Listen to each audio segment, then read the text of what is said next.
Coming up on Double Take Sports Talk with the Watts brothers, we will have recaps and final scores and stats for the previous day's NBA's games. We will have that for you and many more coming up next.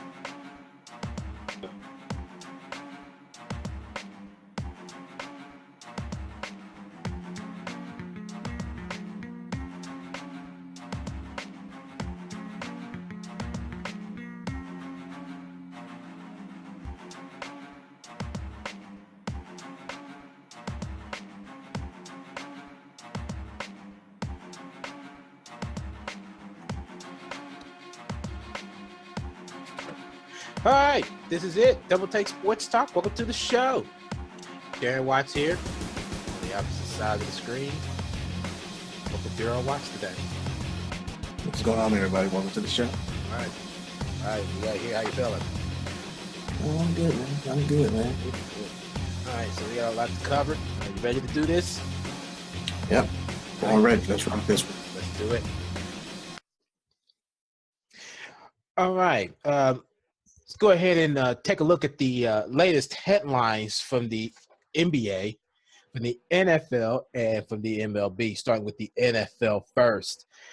Vince Young wants to hire – well, he hired an agent in hopes to, be able to play in the NFL again. We'll get more to this topic in a moment. Other than that, we have the San Diego's Chargers offensive lineman King Dunlop arrested for violating protective order. I don't know what's going on with these NFL players and these NBA players with these arrests and things like that. There's more on that too. Not that, but, more arrests. Arrest. Which speaks of that. Darrelle Revis got charged in an altercation in Pittsburgh. And at this in particular time of this headline, he had not turned himself in at the time of this headline. In other news, also in the NFL, Leonard Myers dies from cancer complications at the age of 38. Miami Dolphins cut Mario Williams, and they would try to trade Brandon Albert. Quick question. Was that a good move or a bad move on Miami's behalf to cut Mario Williams? Get rid of Mario Williams? Yeah. Yeah, absolutely. Absolutely. I mean, he may not have been able to, supply to what, the defense needs, but he's been that X factor mentor. Period. I mean, he's right up there with Dwight Freeney and Robert Mathis. He's right up there. So it was a bad move to get rid of him. Yes, absolutely. Very interesting. Very interesting. I never really paid attention to Mario Williams. If he, benefited. Yeah, if you've seen him, the Houston Texans gave us a hard time. True. Against the Colts. Very true. Very true. I'm not sure where this new Miami head coach is going with this team, but he better have a purpose. Better have a purpose. This is actually the NBA news is under the NFL topic, but this is NFL news. Why? I have no idea. The NBA says that Texas' proposed bathroom bill could cost the state events, which is very interesting. I guess it's this whole transsexual, heterosexual type of whole ordeal. It's just something that was a top of the headline that I thought I'd share. Very interesting. Yeah. And then wide receiver Michael Floyd starts his 24-day jail term in Arizona for DUI arrest. Only 24 days? 24 days, yes. Wow. Yes. And then Zach Stacy retires after 3 seasons in the NFL. Of course. Now here are some more charges. Former running back Trent Richardson jailed on domestic violence charge in Alabama. You know what really gets me? Why is it that they label him as a former Indianapolis Colts running back? You can't label him as a former Cleveland Browns running back also. It just kind of just disturbs me. I don't know why. I mean, not being funny. Yeah, I mean, they do it all the time.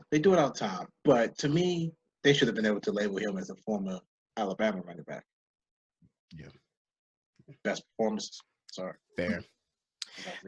So in relation to Darrelle Revis being charged after the weekend altercation in Pittsburgh, he is arraigned in Pittsburgh. He was released. He will be back in court on Thursday to learn more about his sentencing or his arraignment or whatever. That's the news for the NFL on that behalf. And then for the MLB, that's one thing that stood out to me. Nick Swisher retires after 12 years in the Major League Baseball. I didn't see that coming. I didn't either. I did didn't not see either. that I coming. did not see that coming. I thought he was going to last another few years. Yeah, I thought it was gonna last another 3-4 years. Yeah. And then in the NBA news, Paul George is hesitant on signing a contract with the Indiana Pacers and wants to play on a winning team. We'll get more on that also. And that being said, in response to Paul George wanting a winning team, the Indiana Pacers is trying to make a 2017 first-round pick available to push in aid for Paul George to try to get him some help on that behalf. Them are the latest headlines on that behalf. But we'll get to those two topics of Vince Young and Paul George in just a moment. With the final scores and stats for the Thursday games on February 16th, the Washington Wizards and the Indiana Pacers, of course, the Pacers pulled out. Well, actually did not pull out with that win. They actually lost 111-98. Me and you both predicted that the Indiana Pacers would win this game. On the behalf of Indiana, let's take a look and see what they have here. Paul George, 17.6 rebounds. 17.7 rebounds, 3 assists, 2 steals, and no blocks. He is one shy of tying the record of all-time his career steals, I believe it was. He had 2 steals last night? Yeah, he had 2 steals. He's one shy. Okay. Right. So I think it's one shy of his career 700 One pounds. shy. Okay. Mm-hmm. And Miles Turner, 17 points, 9 rebounds, 1 assist. I'm sorry, not 1 assist. 2 steals, 1 block. Yes, he did have 1 assist. Sorry about that. I'm not used to looking at this format.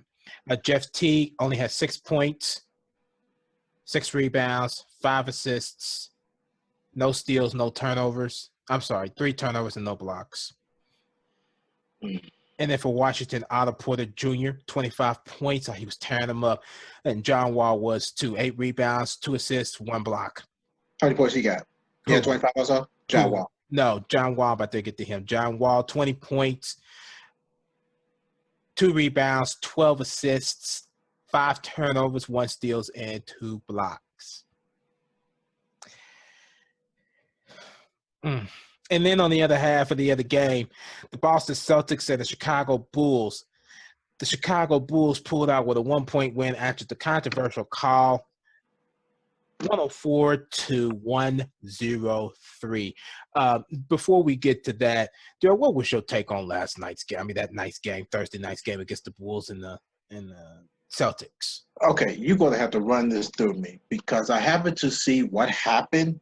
I don't know if that was an altercation of a last-second foul or I don't exactly know when it happened. Okay, I've seen it, but I don't know what happened. The thing is, I'm about to share the video in just a second, but just to catch you up, what happened was Jimmy Butler had the ball with the final seconds, and apparently to me personally, well, let me put it this way, in the eyes of the game, Jimmy Butler tried to drive in. I think he spent, I don't remember, and then tried to shoot a fadeaway jumper, and while in the act of shooting, he got fouled and missed the jumper, but ended up getting caught with the foul with no seconds left. So Jimmy by Marcus Smart. Yes, by Marcus Smart, okay. And converted on both free throws. It's a very controversial call. I have my personal opinion about that. The NBA came out with their final answer on that behalf, which I really just do not agree with them on that behalf. Darryl, what is your take on that? Okay, here's my thing with that. It was bogus, period. Because you played Marcus Smart. He's not the best defender in the world, but he had Jimmy Butler locked down, period. There should have been absolutely just a little nick. Are you kidding me? Yeah. A nick. That's it. I mean, why? What favor are you turning this into? You know, what are you really proving by actually calling this call on, on Boston? What, because Boston's on a good run and Chicago's struggling and they needed that much win to go into the All-Star break? I mean, what is really going on? I just can't. I don't get it. I don't get it. That was just a bogus call. It was stupid, downright inconsiderate. That's how I felt about it. I agree. I don't like that call. I don't like that call. I thought that was the worst call on the planet.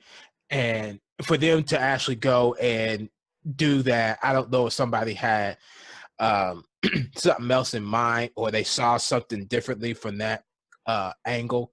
But in my personal opinion, I agree with you. It was Marcus Smart all the way. He had him locked down, and they just should not have been allowed to actually call the foul on that. That just should have been the end of the game. Jimmy Butler missed a shot. It's just plain as simple as that. I don't know Plain and simple. I don't know why they thought that was good to do, but it wasn't. I thought it was just totally bogus, and I just didn't like it at all. I didn't like it at all. Because I'm a big fan of Brad Stevens, love Brad Stevens to death. The man really turned Boston around, considering, his first year coaching, he kind of, was building the team, and now he's starting to show his colors in the behalf of building an NBA team. Coming from college, going to a professional league, it's a whole nother ball game. And he is one of few people that's actually success, so far in the NBA. So I'm very impressed with Brad Stevens. Boy, I forgot his name quick. I'm very impressed with Brad Stevens. Love what he's doing. Keep up the good work, Brad Stevens. You might bring a championship back to Boston again at some point. But for those of you that missed it, let's take a quick look at that play real quick to see what we're talking about in this very controversial call with the Chicago Bulls and the Boston Celtics. Let's take a quick look at that.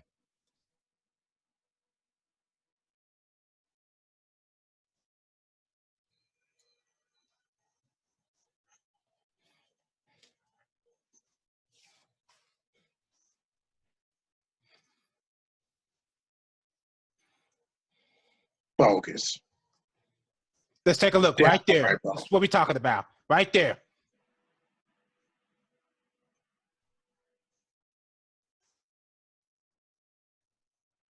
Well, there's a question. Here's a question. Here's another view. I'm going to pause it. I tried to pause it. Didn't work out for me. But to me, I didn't see any type of contact with the elbow at all. That was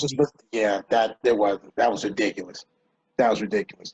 Because I would have understood if him hitting his elbow actually interfered with the shot. If that interfered with the shot, then yeah, that would have been a straight up foul. But he had nothing to do with the elbow. He just lined it up messily badly and just bricked it. Yeah. He just bricked it. I mean, that's part of the risk that you take when you take a fadeaway jumper like that after spinning. So that's the risk that you take, try to create a shot like that. Mm-hmm. So he messed that up on his behalf. Jimmy Butler did not hit that shot. They should not have won that game. The Chicago Bulls should have lost. They should be 27-30 is what they should be right now. So what, 28-29? Yes, they're 28-29. Yeah, and I disagree with that call. So yeah, that call was good. That's just me. And on the behalf of the Pacers, they just didn't play real good. They looked like I thought they was going to be able to have that home court advantage. They did not have that home court advantage. It hurt them on that behalf, which speaks to the Indiana Pacers. Let's switch over to Paul George and that winning formula for the Indiana Pacers. Paul George is saying that he wants to be a part of a winning team. Now, here is a winning team that NBA team is interested in. The Boston Celtics is very interested in Paul George, and Paul George might or want to go to Boston considering they are a winning team. Do you believe that should happen, or do you think that he should stick it out with the Indiana Pacers and do what Reggie Miller did? Okay. I'm going to admit I kind of have mixed feelings about this. So I'm just going to be perfectly blunt as I can. The first things first. You're not going to get anywhere if you're constantly complaining. You're not going to get anywhere. So maybe Boston is the fit for you. Just maybe. That may be a fit for you. But if you feel disconnected with the Pacers, you need to actually sit down and connect with this, because right now, this is your team. This is Paul George's team. This is not Miles Turner. This is not C.J. Miles. It's not Monte Ellis's. It's Paul George's team. And you're disconnecting yourself from your team that you know that you are actually able to, for people to hear you out. Even though you got a bunch of veterans around you, which is one of the disadvantages, the reason why he feels this way and he wants to be a part of the winning team, because everybody's all about themselves. So yeah, Boston may be a fit for him. But then on the flip side of this, I feel that they should continue to work around him. They should be able to continue to work around him like they've been trying to do. You know, they got Miles Turner. He's one good fit. I think they had another draft pick. I can't remember who it is. They've been working around that. But at the same time, if you're going to actually show yourself, then show yourself. Because right now, Paul George is in this predicament that he's very frustrated with the Pacers and he is willing to probably just move on. But at this point, now, me personally, I don't think he's going to. I'll wait till probably the end of the season. Well, for me, I don't think that Larry Bird is going to try to get rid of him. If anything, Paul George is going to try to get rid of himself. He's going to try to go to a winning team such as Boston. I think Boston is a very good pick for him to go there on that behalf. But in my personal opinion, as of with Paul George, I think he's just been a little bit impatient. Yeah, there has been times that y'all made a playoff run, y'all pushed the playoffs, but y'all couldn't get past the big three during that time in the Miami Heat tenure with LeBron James and Dwayne Wade and Chris Bosh. I'm sorry, the big four. Who's the fourth one? David Stern. Forgot about him. Thank you for mentioning that. All about him. Yeah, David Stern. Forgot about him. Thank you for mentioning that. Sorry, Will Walker. I just had to throw that out there. And you know he's probably going to disagree with it. You know he's probably going to disagree with it. No doubt. That's okay. I respect his decision. Right. But they had a couple good pushes going into, playoffs, and then Wade Hibbert started acting out and Lance Stevenson started acting out. The whole team started acting out. So Larry Bird just decided to split them all up, and they trying to rebuild back again, trying to go small. I just think that Paul George is just being a little bit too impatient now, considering what had just happened. That's the whole part of the process of a rebuild. This is your team, like Darrell said. This is your team. And if anything, you really just need to just sit down, be patient, and work with them, because this is a team that's yours. You've been with them since their tenure. Nobody else on that team has been with them. Everybody is now split. Everybody's now gone. So everybody's coming in. Larry Bird is not trying to build superstars out of these players. He is just trying to build a team to be able to win a championship without being labeled the big three or the big four, or somebody that's just a one-man superstar on that in particular team. He wants everybody to play as a team, just like how his team did back in the 80s with the Boston Celtics of Robert Parrish, Kevin McHale, himself, Larry Bird, Dennis Johnson, and Danny Ainge. You just build that and you go with it. That's just me, because they had their runs with the Detroit Pistons in the 80s also. So, but they, managed to work it out. And I think this is what Paul George needs to do, to actually sit down and just work through it and try to see if something could come about within the next maybe 4 or 5 years. If something don't come out within the next 4 or 5 years, then you are free to go wherever you want, because you are not obligated to be with the Indiana Pacers. You did not promise them to stay with the Indiana Pacers. You didn't make that promise like a lot of NBA players have done. So even if you do stick it out, that's even more of a plus and respect for you, but that's just me. But I'm going to tell you one thing, Darren, that he did say that I think the reason why he won't stay. And he did say this. He said that he wants to be the first to actually bring Indiana championship. He wants to be the first. He didn't promise it. He did not promise it. I'm just going to throw that out there right now. He did not promise that. He said he just wants to be the first. That do not mean it's going to happen. Right. So, but I just think that's the reason why that he actually, I think, in my personal opinion, that he'll probably stick it out just a little bit, probably wait to the end of the season, see what happens, see how everything works out. See, the problem is also is the whole referee ordeal. You know, you have to battle against them too, so that can get a little bit weakening.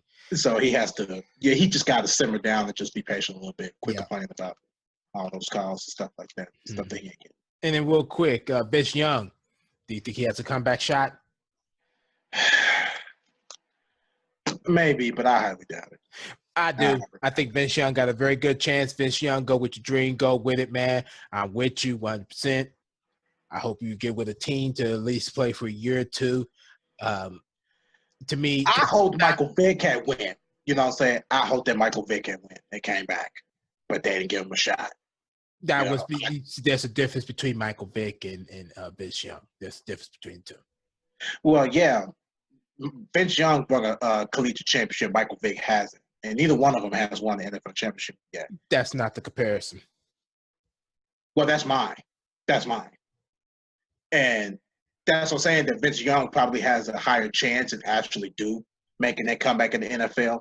He has that higher chance versus Michael Vick because of, the ability of him actually winning the championship. It may not be in the NFL level, but it is in the collegiate level. That's why I think that he has a higher chance of that. The reason why, here's the difference between Michael Vick and Vic Young, and this is the actual fact of it all. Michael Vick, with the whole dog fighting ordeal, that's what got him not to be able to come back in the NFL. Vince Young is not that any type of trouble, so he has that type of advantage to be able to come back and try it. Some of the NFL teams may not think that this is what it is, but at the same time, some NFL teams maybe like John Elway, he might be one of those guys to say, hey, you know what? Let's give this man a shot. I won a championship late in my career.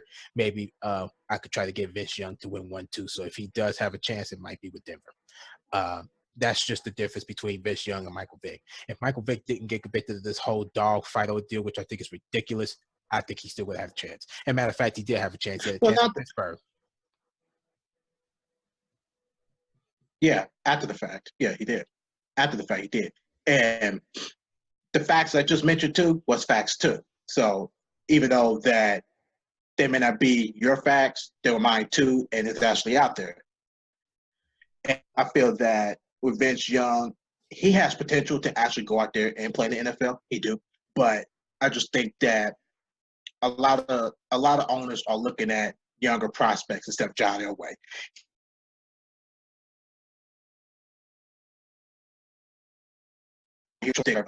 Trevor Siemian.